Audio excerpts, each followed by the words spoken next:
your daily dose of sports and fun. This is the Morning Drive Podcast from Double T 97.3, presented by Cantex Roofing and Construction. I'm Mike Hebert, owner of Cantex Roofing and Construction. Every day is game day, and we'll get it right when it comes to your roofing, construction, windows, and mirrors. Call Cantex Roofing and Construction today. Together, we are one serving you. So we'll give you a chance to win some cash. Today we're going to award somebody some cash from Double T 97.3 in the home zone. So somebody today and don't have your phone in your hand all day long going, is Jamie going to call me, or somebody going to call me, or somebody going to text me? I don't know what time those things are done, so we'll figure it out. But don't just wait on us like a prom date, okay? Have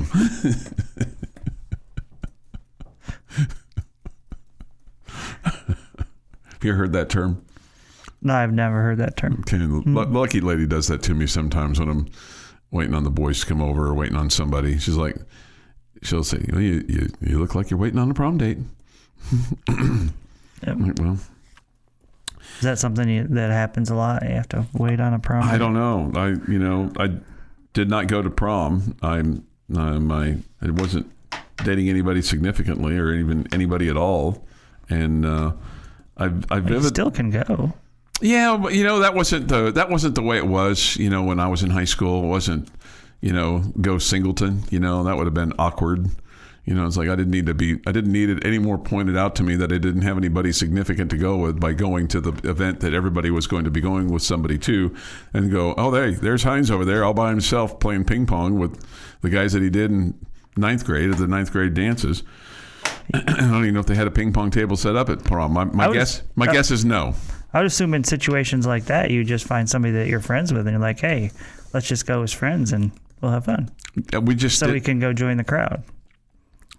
Yeah, we just didn't do that. I mean, that wasn't our group. So what I did was I remember on purpose making two car payments for my car, and kind of felt good about myself as I looked at the high school and went, no, you know what? I made 2 car payments today. Didn't go to prom, made 2 car payments. That feels like a reach. Well, no, it's the truth, but it's... No, but I mean, it's not like, let's see, I'm a 17-year-old boy. What would I rather do? Would I rather go to prom with a hot girl and have fun Didn't with have the anybody crew, to go with. And all that comes with all of that? Mm-hmm. Or would I rather make another car payment? I just... As an adult, that sounds like the right answer.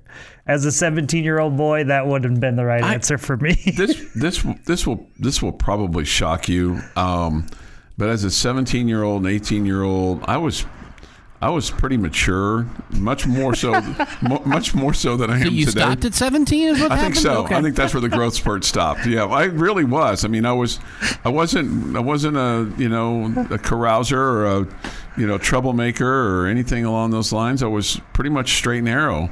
And then, I don't know, my senior year in college, I kind of got off the rails a little bit. And then the rest is history. So there was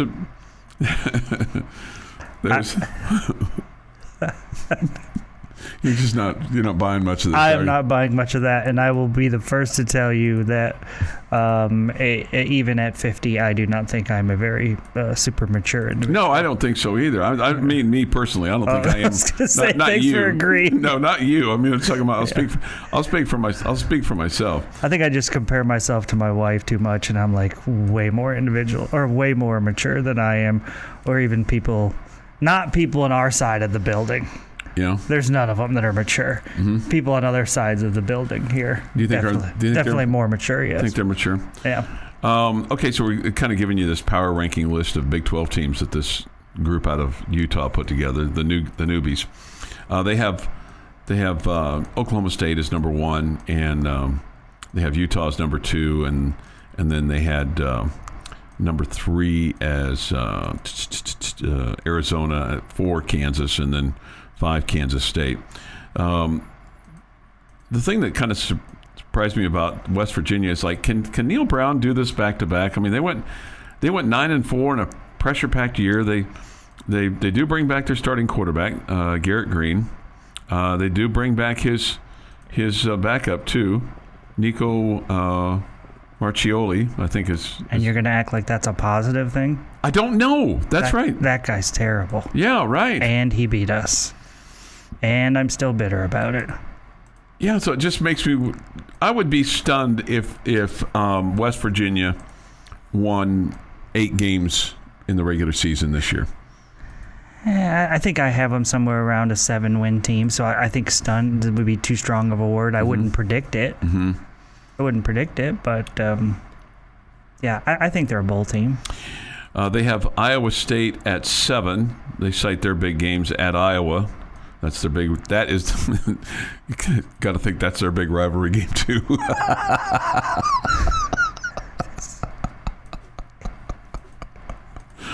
Then they play at Utah and they play K-State. Like I told you. I mean, they play. Yeah, they play K-State. They have UCF as number 8. We're going to get to the Red Raiders here. They have UCF at number 8. Their big games are at TCU, at Florida. I think UCF will be a good team this year. Yeah, and I think this new Big 12. I wouldn't be surprised to see them finish in front of 8. Yeah, I wouldn't either. I think this new Big 12, top to bottom, is going to be stronger than maybe what we've seen in recent years because you're adding Utah, you're adding Arizona, you've added UCF. Colorado seems to be a disaster. Okay, so here's where they have the Red Raiders. They have the Red Raiders as 9th. 9th. Big game citing Arizona State at Arizona. Arizona State, a big game? This is what these guys are saying. That Arizona State on September the 21st, at Arizona on October the 5th, and at Oklahoma State on November the 23rd. Notable games is what they're calling this. Where do they have Arizona ranked in this little list? Surely they have them near the bottom. I think that's odd that they have them as a big game at home. Arizona, they have them. Arizona State. Oh, sorry, Arizona State. I'm still getting there. Okay. 14th. Yeah, so that kind of proves the point. That doesn't seem like that's a big game. Yeah. Red Raiders. I think it's fair for them to put the Red Raiders at 9th. I think they'll finish ahead of that, but I think that's fair. Okay. Compared to where you were. They cite the strong backfield with Taj Brooks. They bring up Baron Morton and then Cameron Brown as the backup. Then they say Morton will have a retooled wide receiver unit with Washington transfer Josh Kelly among the notables and 5-star recruit Micah Hudson. They checked a lot of boxes there. But there are some questions. There are some questions. So do you think 9th is fair for the Red Raiders? Hit us up on the Yates Flooring Center chat line here on Double T 97.3. The Morning Drive podcast from Double T 97.3 is presented by Cantex Roofing and Construction. This day in sports history. Today is May the 2nd, 2024. Here is Jeff McGuire with This Day in Sports History. Going to start in 1909.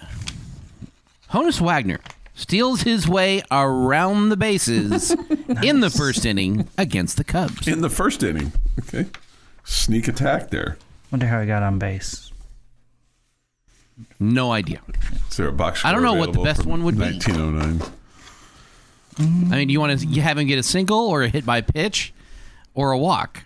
No, I want him to strike out swinging. And then beat the drop throw to third first. stripe. Yes. Outrun it to first. Yeah, that's what I want. 1923, Major League Baseball Washington Senator Walter Johnson pitches his 100th victory. No. His 100th shutout. Beats the Yankees 3-0. Probably was a complete game shutout, too. Without a doubt, yeah. And I'd also say he had more shutouts at that point in his career than we will probably have in baseball this season. If you are getting a credit as a starting pitcher for a shutout, it has to be a complete game. Has to be a complete game, yeah. Yeah. Okay. There Okay. are no he pitched 7 innings and gets a shutout. Okay, yeah, that makes sense. That makes sense. Yeah, has to be a complete game. Yeah. You'd be a really good scorekeeper. Baseball broadcaster? Well, he's a very good baseball broadcaster. He'd be a good scorekeeper later in life, his 70-plus job. I would I would love that job. Yeah, I really would. I get to watch a lot of baseball. I'll be at the yard. Yeah. 1941 was a big, important year, politically speaking, and the start of World War II with the attack on Pearl Harbor. But there was a big event that happened in baseball in 41. Do you remember what that was? Was it the first night game? Nope. I'll give you a hint. It involved a season-long average. Did Yaz? No, this is Ted Williams hitting 400. Oh, okay. Williams. Okay, I got him mixed up. Yeah. Well, on this day, in 1941, he had a bad day. He hit the lowest average he would have for the season. He was hitting 308 today. 308. 1954, St. Louis Cardinal Stan Musial hits 5 home runs in a doubleheader against the New York Giants at Busch Stadium. Why do I have such a hard time? I'm sorry, going backwards. Why do I have such a hard time? I confuse those two all the time. Ted Williams and Carl Yastrzemski. I don't know. Both of them were before my time. And both great players. Yes, and both obviously playing for the Red Sox and all that good stuff. I got to see Yaz play right before he retired, and so that distinction, I don't know why. That's one that I have like this major brain cramp with. 1978, in the NFL draft, the very first pick out of the University of Texas, Earl Campbell, to the Houston Oilers. Good old Earl. 1988, Reds manager Pete Rose is suspended for how long? I'm going to say 10 games. Forever. Well, no. Chuck is technically closer. 30 days for pushing an umpire. Yeah, I thought there was some kind of altercation. And on this day in 2017, the number 4 Texas Tech baseball team wrapped up its midweek portion of the regular season with a 5-3 victory over Ohio State on a cold night at Nick Swisher Field at Bill Davis Stadium. The Red Raiders tallied 9 hits against the Buckeyes with freshman catcher Michael Berglund? I messed up typing that because that's not what that says. And senior infielder Hunter Hargrove posted 3 and 2 respectively. It was Hargrove's 19th multi-hit game of the season. Also scored twice along with freshman outfielder Grant Little. Red Raiders were making a trip to West Virginia to play the Mountaineers, and they just swung by Columbus, Ohio on the way there. Yeah, it was a good trip. It is National Truffle Day. Oh, truffle? What is it? I think it's a mushroom. Yeah. Or a type of mushroom.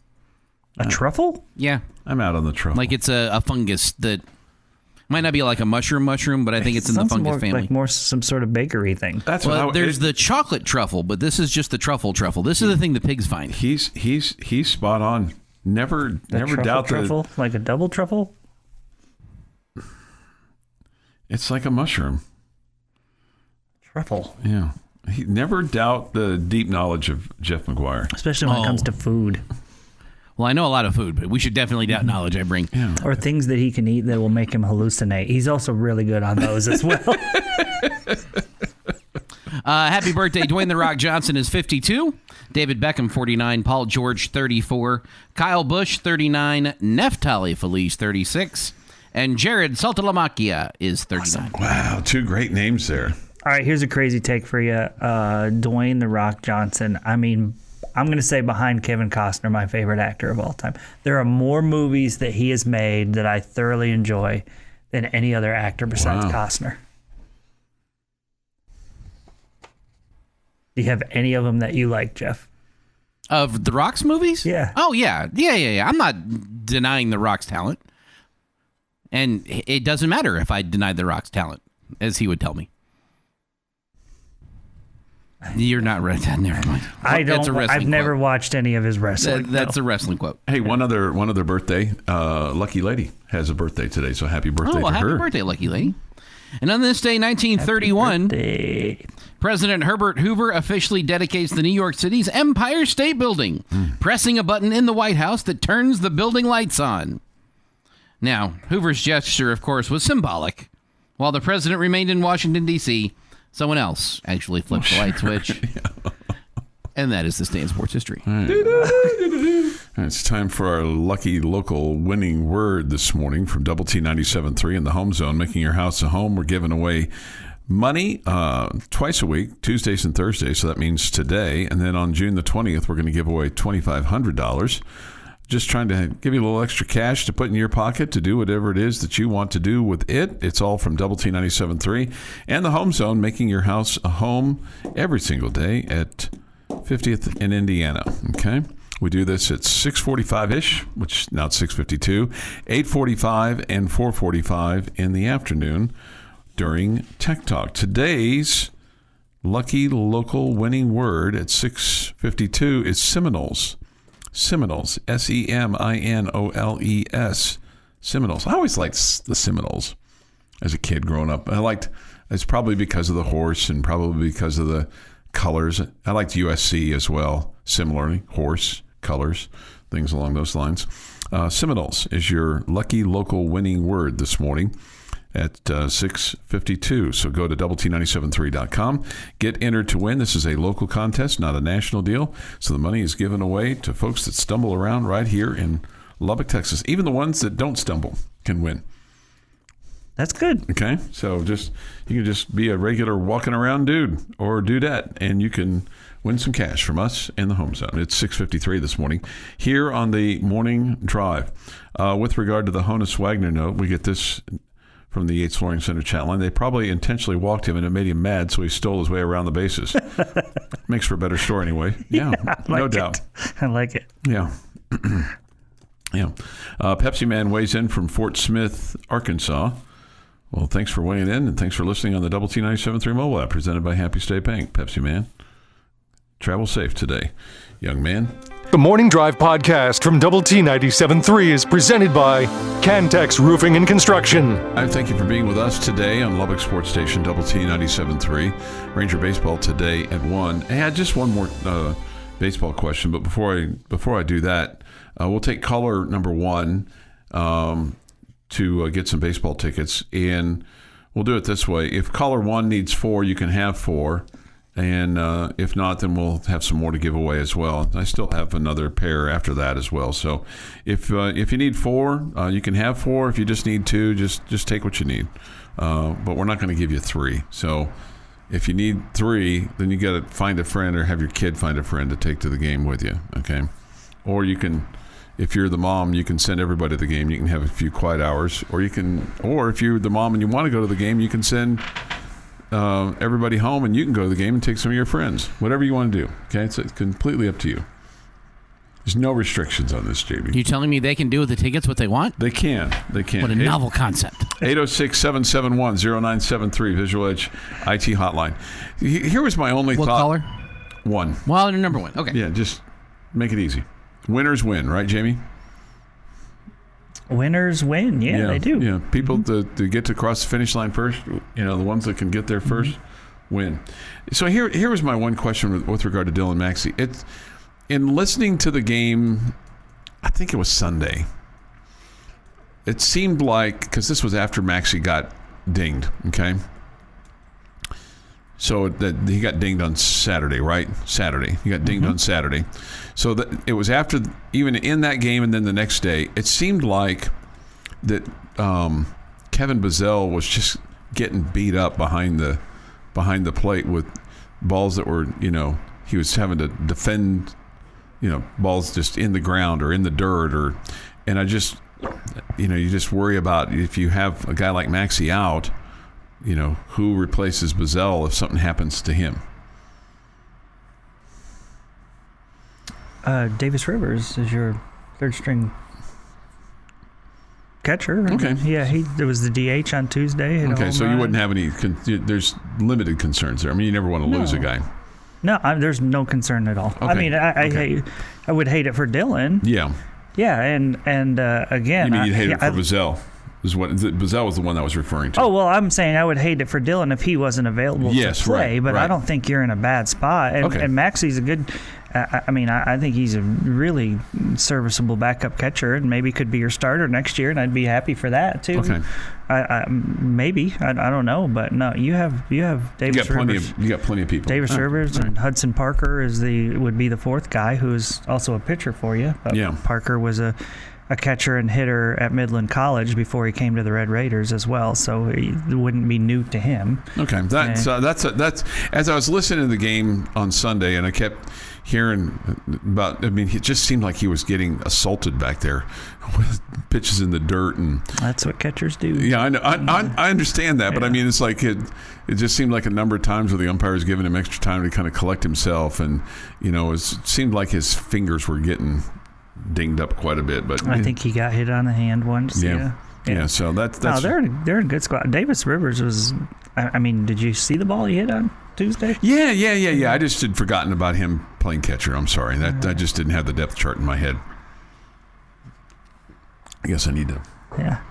Have the depth chart. That ball he hit on Tuesday was pretty impressive. Oh yeah, no doubt. Right, no doubt. I just didn't have him in my brain. 7:19 this morning here on the Morning Drive. Shift gears. Brett Yormark's in the news. This is with regard to the distribution of revenue from the college football playoff. He's not happy. But he doesn't wake up, he said, every day thinking about all the other conferences. But with the college football playoff, with the 12-team playoff that's going to be this year and next year, the Big Ten and the SEC schools will each make more than $21 million annually. ACC gets 13. The Big 12 will get $12 million annually. Yormark is the one, he says, that pushed for a, quote, look-in 2028, which is halfway through the 6-year deal that will give the FBS commissioners the opportunity to, according to this ESPN article, reevaluate the economics and see whether or not anything should be modified or adjusted. He said having that look-in makes sense. He said, I certainly wasn't happy with the distribution. I guess you would say in some respects I was satisfied. It was fine. Certainly not happy about it. I don't think our ADs or coaches are either, but we're going to have to continue to invest for the right reasons. But one of the things that they did, he said, was that there's this perception that the SEC and the Big Ten has this growing power and separation. He says that's been overstated. He did say those two conferences have the bulk of the control over the future format, but that the other leagues surrendered that in exchange for ironclad guarantees. So he made that concession of maybe giving them a little bit more control over the future format so that you could make sure that you got $12 million annually for each one of your schools. Okay. That doesn't seem like a great deal either way. Well, and I don't know what the other option was. I don't know what the downside of that was. I don't know what the downside was of, So, hey, you give up the power to us, but in return, we'll give you way less money than we get. Yeah, and I don't think it was. So where was the win for us? I don't know that it was ever going to be an even split between the big. And I don't think it should be. I think it should be depending on who's in. Mm-hmm. If the SEC puts 8 in the 12, then they should get 8/12. Yeah.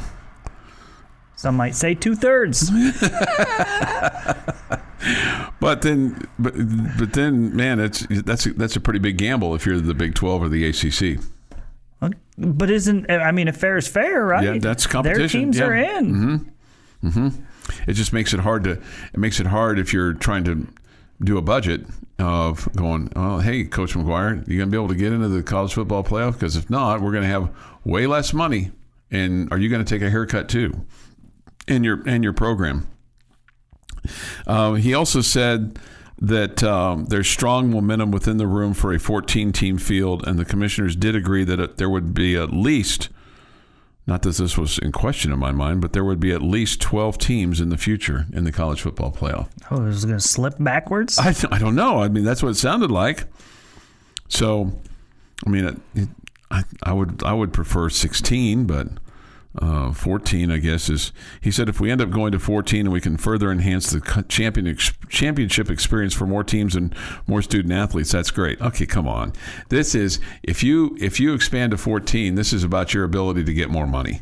It's not necessarily about trying to enhance anybody's experience. Well, I do think if you went to 16, then it feels like you could have the first round be on home sites, which I think would be cool. Yeah. Every game, yeah. And he said every game in the first round. Yeah. He said it wouldn't be a bad thing to just play it out this year, but I'm just one of many. He said we'll collectively make that decision. He said he'd like to see the pros and the cons of the 12-team format first before trying to modify it. So there you go. That was his take on that. He said this. He goes, does the SEC and the Big Ten break away from time to time to strategize together? I'm sure they do, but I will tell you the chemistry and culture amongst the four commissioners is extremely positive, and even though I'm relatively new in my job, I'd venture to say it's the best it's ever been. Okay. All right. Well, sounds a little bit like he's got a little bit of case of the insecurities by making those comments. Okay. I would like to see less separation between the Big Ten, the SEC, the ACC, and the Big 12. I'd like to see that come closer to... But, I mean, if we're being honest with ourselves, right, the SEC and the Big Ten has earned that. Oh, no. Yeah, no question they've earned that. I'm just saying I would, like we all would, we'd love to see the Big 12 be better and take away from the SEC and shrink the gap, so to speak. The only way you're going to do that is win on the field. Well, and then, yeah, okay, well. What? Oh, well, we also know that the SEC has, ESPN behind them as well. So that factors in all of that as well. Yeah. I'd like to see also just, hey, let's everybody play the same number of conference games, not one league playing less than the other. This is the Morning Drive Podcast from Double T 97.3. Presented by Cantex Roofing and Construction. Jamie's question of the day on Double T 97.3 is brought to you by Connecticut of West Texas. Okay, today's question stems from my disagreement with the article that Chuck read to us earlier with the comment that Arizona State is one of our key games. Okay. I want you to tell me who are in order, three most important games on the Red Raider football schedule this upcoming season. In order. The three most important, like you're circling these three games. Okay. I'm going to say number one for me at Washington State, because I think it's important to get off to a great start from a road standpoint, because you've not played well on the road in the last 2 or 3 years. So getting out on the road, going to Washington State, going up to Pullman, winning the ball game there, and then moving on. That's numero uno for me. Second, I think on the list for me is at Arizona on October the 5th. We know they're going to be pretty good. They've got a new coach, but they've retained a bunch of people from that. So there's not going to be a tremendous amount of drop-off. But I'm going to say that at Arizona on October the 5th is number two for me. And then I want to have a home game in there. And the choices are Abilene Christian, no. North Texas, that I'm drawn to that because of obvious reasons, but history is not going to repeat itself. So, no. Cincinnati, no. Baylor, no. I'm going to circle West Virginia on November the 30th in the hopes that you're going to have a lot to play for that day. I'm sorry, sir. You have the wrong answers. The correct answers. It's just my opinion, right? I mean, I just give him that for jinxing us and guaranteeing that we're beating North Texas. Number one, Oklahoma State. Number two, TCU. Number three, Baylor. And if you wanted to discuss a different order of those three, I am happy to listen to that argument. But those are the three. Okay, so wow. My three are for different reasons, and I'm just claiming they're my three, not the right answers. Okay. Gotcha. For the same reason you take Washington State, I'm taking Arizona. I think that's your first super tough game. And I think as far as it being one of the teams that is near the top of the Big 12 conference, I think they will be. So if you're going to be near the top as well, you got to knock off some of those teams. And so I think the road trip to Arizona is number one for me. Okay. I think the road trip to Stillwater is number two. Again, if you're going to be near the top of the conference, you've got to beat some of those teams. Sure. You've got to get some wins on the road. Those are two of them, too. Okay. Yeah, big, and massive. I could go with a home game for my third one, but instead I'm just going with I don't know, this might be the bias in me here, but I'm going with the road game to TCU as number 3 on my list, just because I feel like, I don't know, it's so important for many different reasons, recruiting reasons, just that you think that's a team that'll be somewhere near you in the standings and you want to push yourself up while pushing them back all at the same time. And that's, to me, I look at it and say, you're good enough, you're more talented, you should win that game, go do it. Go do it on the road. Go win that game on the road where you haven't been great under Coach McGuire. So, and it's been rough on the road late around these parts. Baseball, men's basketball, football. Yeah. A little disappointing. So we could change that. So women's I'm hoops going. wasn't exactly the most pleasant on the road, but even there was some unpleasance at home too. Yeah, that's kind of the difference there. Yeah. You brought it up, not me. Yeah, no, there's no doubt. Yeah. So again, my 3 are at Arizona, at Oklahoma State, at TCU. Does that meet with any of your approval, Mr. You got at least McGuire? 2 of them right. I went to in-state rivals and your big non-in-state rival with Oklahoma State. Some reaction from the Yates Flooring Center chat line. We get this. I agree with Jeff on 1 and 2, but would replace Baylor with Arizona. Okay. This friggin' Chuck Jinx. I know. Just Okay. Then we have BYU, K-State, and Arizona by somebody else. Red Raider 2 Gun says Jamie is going to say TCU. Somebody says UT. Oh, wait. Yeah. Playing Kansas State's going to be a little tough. Yeah, because we don't play them. Unless it's the Big 12 championship game. Right. well, then that would really be at the top of my list. Well, sure. That would be But that's not on the schedule yet. Right. It's fair. So that person was just thinking off the top of their head without looking at a schedule. So, And do you play BYU? no. Yes, you play them. What the hell are you thinking, man? Trying to trip me up. Don't be sad. 1 out of 3 ain't bad. Yeah, right. 1 out of 3 ain't bad. We'll take the Arizona. So, if you have a thought or a comment on that, hit us up on the Yates Flooring Center chat line. Go to WT973.com for that, or the mobile app. I'm just with Jacob, man. Just over here shaking my head. Freaking Chuck Jinx. No, I didn't jinx anything. I mean, every time I bring up, man, I'm worried about playing North Texas, and everybody's like, no, Bringing water balloons in here on Monday. After that game, if we lose. we're not losing that game. We are not losing that game. You better hope so, Buddy Bob. Buddy Bob. It's usually Buddy Boy. It's Cowboy Bob. You're Buddy Bob. Cowboy Bob. Pistol Pete is now Cowboy Bob. So just kind of keep that in mind. You two signed up for your. He admitted to me race. yesterday that I would have beaten him yesterday. He seems really Just yesterday. he seems really downtrodden lately. He's got to deal with me a lot. You know, he's just, man, the backpack that guy's carrying right now is pretty heavy. It's like, man, come on, Hacks. It's all those awards he's got in the backpack. Yeah, I guess so. I guess so. But man, it just seems he was kind of, his dauber was down a little bit yesterday. He admitted that, yeah, you're gonna beat me today. Well, maybe it'll be up today and he'll be talking smack about blowing you out today. Maybe so. Yeah. Maybe so. This is the Morning Drive Podcast from Double T 97.3, presented by Cantex Roofing and Construction. 97.3.com with Jamie Lent and Jeff McGuire. I'm Chuck Heinz.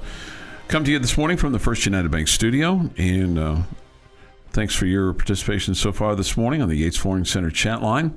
Go to doublet973.com for that, or the mobile app. Visual Edge IT hotline is open too at 806-771-0973. We get these communiques. Dan Hurley is a crybaby. Just watch them. I don't really think he's a crybaby, but okay.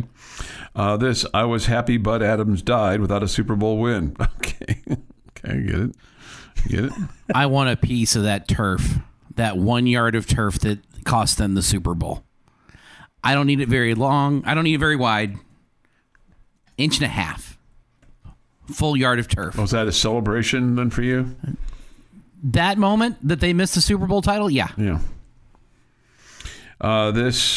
Chuck did it again because I jinxed the Red Raiders, apparently, according to some. I didn't think we believed in jinx on this show, but I guess we do.